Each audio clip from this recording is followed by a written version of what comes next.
আমরা ঈশ্বর ভজনা করি,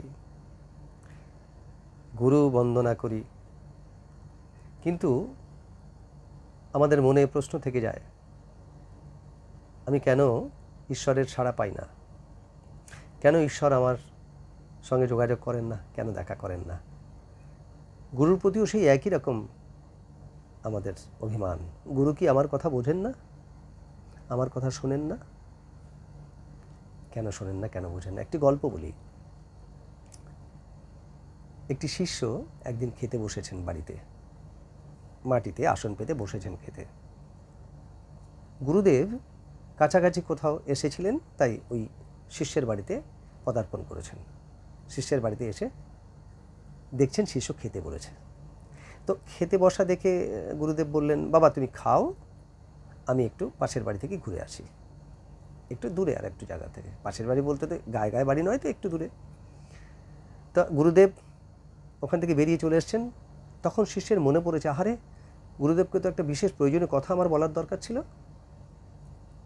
তাড়াতাড়ি উনি খাওয়াটা সেরেছেন কোনো রকমে। খাওয়াটা সেরে ওই এঁটো হাতটা ধুতেও তিনি পারেননি। এদিকে একটা ধুতি পরে পেঁচিয়ে বসেছিলেন, তো ওই ধুতিটা বা হাত দিয়ে ভালো করে চেপে ধরে, ধুতির গিঁটটা ভালো করে চেপে ধরে, ধুতিটা গুটিয়ে ধরে, আর ওই এঁটো হাতটা ধুতে পারেননি। ওইভাবেই ডাকতে ডাকতে যাচ্ছেন, হা গুরুদেব, হা গুরুদেব, গুরুদেব গুরুদেব শুনুন, গুরুদেব শুনুন, খুব জোরে জোরে চিৎকার করছেন। কিন্তু গুরুদেব ফিরলেন না।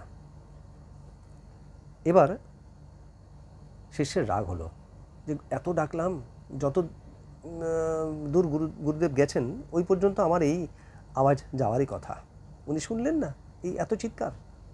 খুব রাগ হলো মনে মনে। গুরুদেবকে আমি একদিন ধরবো, কেন উনি এটা করলেন। সত্যি একদিন গুরুদেবের সঙ্গে আরেক শিষ্যের বাড়িতে তার মিলন হয়েছে। সেখানে গুরুদেবকে উনি চেপে ধরলেন, গুরুদেব আপনি ঠিক করেননি সেদিন, আপনি আমার ডাকে সাড়া দিলেন না, আপনি খুব অন্যায় করেছেন। অত জোরে আপনাকে ডাকলাম, আপনি শুনলেন না। হ্যাঁ আপনার শুনেছেন, কিন্তু আপনি ফিরলেন না। গুরুদেব বললেন, তুমি ডেকেছ? শিষ্য বললেন, হ্যাঁ আমি খুব জোরে জোরে ডেকেছি, অনেক ডেকেছি। আবার গুরুদেব বললেন, তুমি ডেকেছ? বলে, হ্যাঁ অনেক ডেকেছি। আবার বললেন, তুমি ডেকেছ? হ্যাঁ ডেকেছি তো। তখন গুরুদেব তাকে বললেন, ওকে কি ডাকা বলে? তুমি তোমার খাওয়াটি সেরেছ, এঁটো হাতটাও ধোনি, নিজে যাতে উলঙ্গ না হয়ে যাও তার জন্য কাপড়টাও ভালোভাবে বা হাত দিয়ে ধরে রেখেছ, তারপর তুমি আমাকে ডাকতে বেরিয়েছ। একে কি ডাকা বলে? আমরা কিন্তু আমাদের সমস্ত কিছু সেরে, নিজের প্রয়োজন সব মিটিয়ে তারপর গুরুদেবকে বা ভগবানকে ডাকি। এভাবে কি ডাকা যায়? এভাবে কি তাকে পাওয়া যায়?